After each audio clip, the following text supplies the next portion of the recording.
జ్యోతిష్శాస్త్రరీత్యా ధనురాశి వారి జీవితాంతం పాటించదగినటువంటి పరిహారాలు, చేయదగిన పనులు, చేయకూడని పనులు ఏమిటి అన్న అంశాలు ప్రధానంగా తెలుసుకునే ప్రయత్నం చేద్దాం.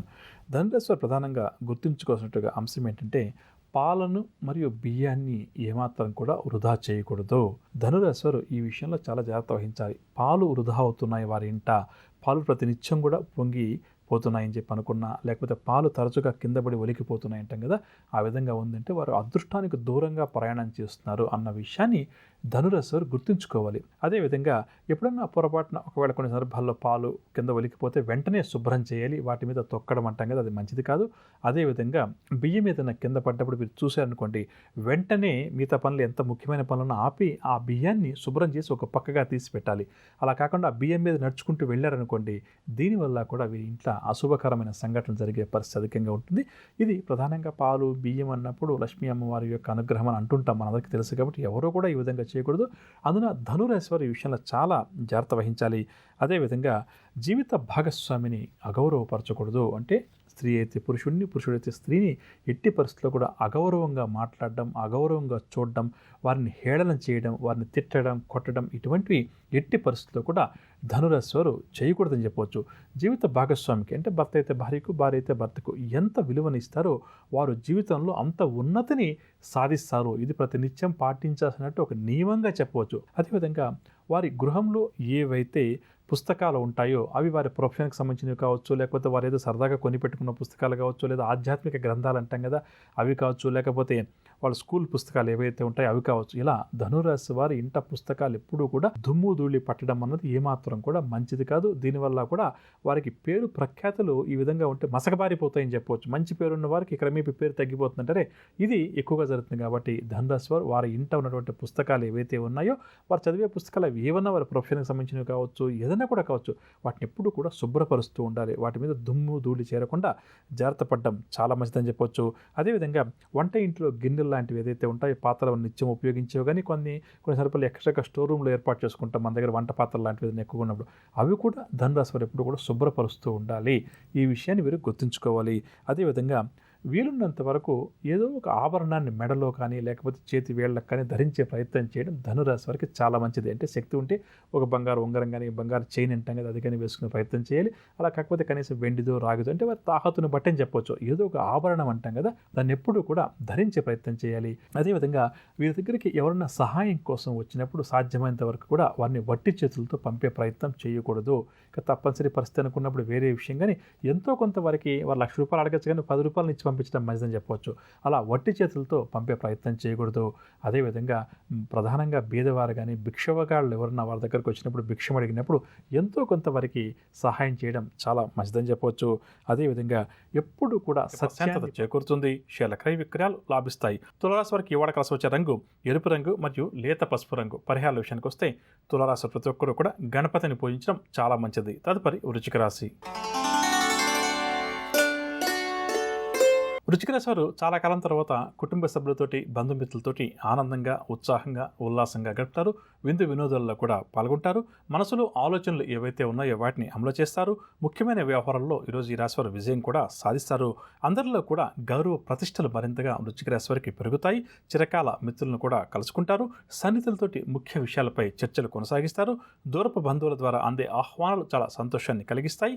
వ్యాపార వర్గాల వారికి వ్యాపారాలు ఉన్నటువంటి ఒడిదుడుకులన్నీ కూడా తొలగుతాయి. ఉద్యోగ వర్గాల వారు ప్రమోషన్లకు సంబంధించిన సమాచారాన్ని అందుకుంటారు. రాజకీయ వర్గాల వారికి పదవీయోగ సూచనలు, సినీ కళాకారులకు ఊహించినటువంటి అవకాశాలు కొన్ని దగ్గరకు వస్తాయి. విద్యార్థులు కూడా నూతన ఆశలతోటి, ఆశయాలతోటి ముందుకు సాగుతారు. మహిళలకు ఆస్తి లాభ సూచనలు, షేర్ల క్రయ విక్రయాలు లాభిస్తాయి. వృశ్చిక రాశి వారికి ఇవాళ కలిసి వచ్చే రంగు ఆకుపచ్చ రంగు మరియు గోధుమ రంగు. పరిహారాల విషయానికి వస్తే వృశ్చిక రాశి ప్రతి ఒక్కరు కూడా పంచముఖ ఆంజనేయ స్వామి వారిని యథాశక్తిగా ఈరోజు ఆరాధించడం చాలా మంచిది. తదుపరి ధనురాశి. ధనురాశి వారికి ఇంటా బయట కూడా ఒత్తిడులు అధికంగా ఉంటాయి. ఆదాయానికి మించిన ఖర్చులు కూడా ఈరోజు ఈ రాశి వారికి తప్పకపోవచ్చు. ప్రయాణాలు కూడా ఆకస్మికంగా చేయాల్సి వస్తుంది. ముఖ్యమైన వ్యవహారాలు నిదానంగా సాగుతాయి. వ్యాపార వర్గాల వారికి వ్యాపారాలు నిరుత్సాహపరుస్తాయి. ఉద్యోగ వర్గాల వారికి అధికారుల నుంచి ఒత్తిడులు ఎదురవుతాయి. పారిశ్రామిక వైద్య రంగాల వారికి విదేశీ పర్యటనలు వాయిదా పడతాయి. సినీ, టీవీ కళాకారులకు కూడా కొన్ని ఇబ్బందులు అకస్మాత్తుగా తలెత్తే అవకాశం ఉంది. విద్యార్థులు కూడా కోరుకున్న అవకాశాలు దూరం అవడం చేత నిరాశ చెందుతారు. మహిళలకు మానసిక అశాంతి అధికమవుతుంది. షేర్ల క్రయ విక్రయాలు పరిచయాలు మందగిస్తాయి. ధనురాశి వారికి ఇవాళ కాసి వచ్చే రంగు నీలం రంగు మరియు నలుపు రంగు. పరిహారాల విషయానికి వస్తే ధనురాశి ప్రతి ఒక్కరూ కూడా శ్రీ రాఘవేంద్ర స్వామి వారిని పూజించడం చాలా మంచిది. తదుపరి మకర రాశి. మకర రాశి వారికి కుటుంబ సభ్యులతో అకారణంగా విరోధాలు ఏర్పడతాయి. శ్రమాధిక్యంతో పనులు మాత్రం పూర్తి చేస్తారు. కాంట్రాక్ట్ రంగం వారు కొన్ని కాంట్రాక్టులను రద్దు చేసుకుంటారు. ఆర్థికపరమైనటువంటి చిక్కులను ఈరోజు ఈ రాశి వారు కొద్దిగా ఎదుర్కోవాల్సి వస్తుంది, కాబట్టి జాగ్రత్త వహించాలి. ఆస్తి వివాదాలు కూడా బాగా చికాకుపరుస్తాయి. వ్యాపార వర్గాల వారికి వ్యాపారంలో తొందరపాటు నిర్ణయాలు, దీనివల్ల నష్టాలు కూడా కనిపిస్తుంది, కాబట్టి జాగ్రత్త వహించాలి. ఉద్యోగ వర్గాల వారు బదిలీల కోసం ఎవరైతే ప్రయత్నిస్తున్నారో వారు బదిలీలకు సంబంధించినటువంటి సమాచారాన్ని అందుకుంటారు. పారిశ్రామిక సాంకేతిక వర్గాల వారికి నిరుత్సాహం అధికమవుతుంది. సినీ కళాకారులు అవకాశాలు కొన్ని చేజార్చుకుంటారు. విద్యార్థులకు కూడా అనుకున్న ఫలితాలు రావడం కష్టమని చెప్పవచ్చు. మహిళలకు కుటుంబ సమస్యలు మరింత అధికమవుతాయి. షేర్ల క్రయ విక్రయాలు సామాన్యంగా సాగుతాయి. మకర రాశి వారికి ఇవాళ కాసి వచ్చే రంగు గోధుమ రంగు మరియు తెలుపు రంగు. పరిహారాల విషయానికి వస్తే మకర రాశి వారి ప్రతి ఒక్కరూ కూడా పార్వతీ అమ్మవారికి యథాశక్తిగా ఈరోజు పూజాది కార్యక్రమాలు నిర్వహించడం చాలా మంచిది. తదుపరి కుంభరాశి. కుంభరాశి వారి పనుల్లో సునాయాస విజయాన్ని సాధిస్తారు. సంఘంలో గౌరవ ప్రతిష్టలు పెరుగుతాయి. వీరి సత్తాను చాటుని ముందు కూడా దూసుకు వెళ్లే అవకాశాలు కొన్ని లభిస్తాయి. అందరినీ ఇట్టే ఆకర్షిస్తారు, ఆకట్టుకుంటారు. జీవిత భాగస్వామి సలహాలు స్వీకరించి కొన్ని నిర్ణయాలు కూడా తీసుకుంటారు. స్థిరాస్తి వివాదాల నుంచి బయటపడతారు.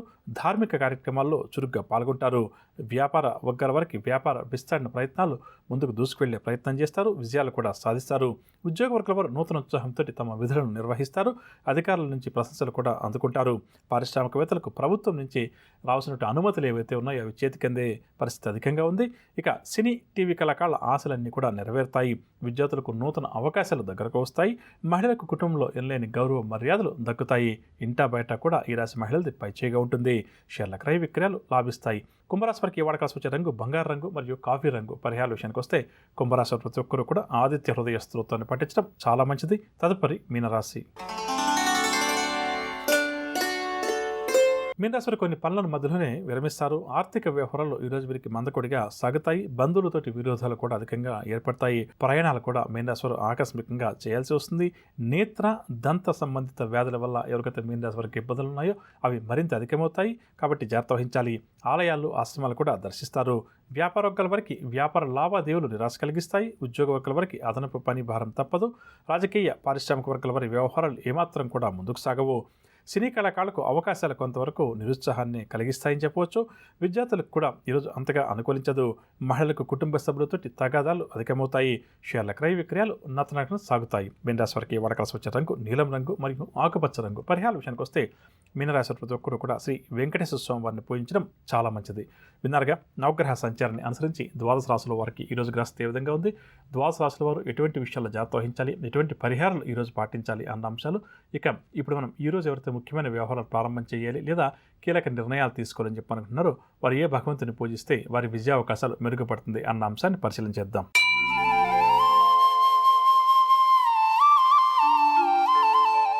ఈరోజు శుక్రవారం కావున శుక్రగ్రహ ఆరాధన చాలా మంచిది. జాతక చక్రంలో శుక్రగ్రహ దోషం ఎవరికైతే అధికంగా ఉందో అటువంటి వారు ప్రధానంగా భార్యాభర్తల మధ్య తగులు, మనస్పర్ధలు లాంటివి ఎవరికైతే అధికంగా ఉన్నాయో అటువంటి వారు ఈరోజు శుక్రగ్రహానికి సంబంధించినటువంటి పూజాది కార్యక్రమాలు యథాశక్తిగా నిర్వహించడం చాలా మంచిదని చెప్పవచ్చు. ఇక అదేవిధంగా ముఖ్యమైన వ్యవహారాలు ఏదైనా ప్రారంభం చేయాలి లేదా కీలక నిర్ణయాలు ఏదైనా తీసుకోవాలని చెప్పి అనుకుంటున్నారు అటువంటి వారు దగ్గర ఉన్నటువంటి దుర్గా అమ్మవారి ఆలయానికి వెళ్ళి అమ్మవారికి ఒక్కసారి కుంకుమార్చన చేయించి ఆ తర్వాత కీలక నిర్ణయాలు తీసుకునే ప్రయత్నం చేయడం వల్ల తప్పకుండా కూడా వారి విజయావకాశాలు మెరుగుపడతాయని చెప్పవచ్చు. ద్వాదశ రాశుల వారికి రేపు గ్రహస్థితి ఏ విధంగా ఉంటుంది, ద్వాదశ రాశుల వారు ఎటువంటి విషయాలు జాగ్రత్త వహించాలి, ఎటువంటి పరిహారాలు వారు పాటించాలి అన్న అంశాలు, అదేవిధంగా రీపు ఎవరైతే ముఖ్యమైన వ్యవహారాలు ప్రారంభించాలి లేదా కీలక నిర్ణయాలు తీసుకోవాలని చెప్పి అనుకుంటున్నారో వారు ఏ భగవంతుని పూజిస్తే వారి విజయావకాశాలు మెరుగుపడుతుంది అన్న అంశం. దాంతోపాటుగా జ్యోతిష్ శాస్త్రరీత్యా కుంభరాశి వారు జీవితాంతం చేయదగిన చేయకూడని పనులేమిటి, ఎటువంటి విషయాల్లో వారు జాగ్రత్త వహించాలి అన్న అంశాలు, అదేవిధంగా శుభకరం అన్న అంశంలో భాగంగా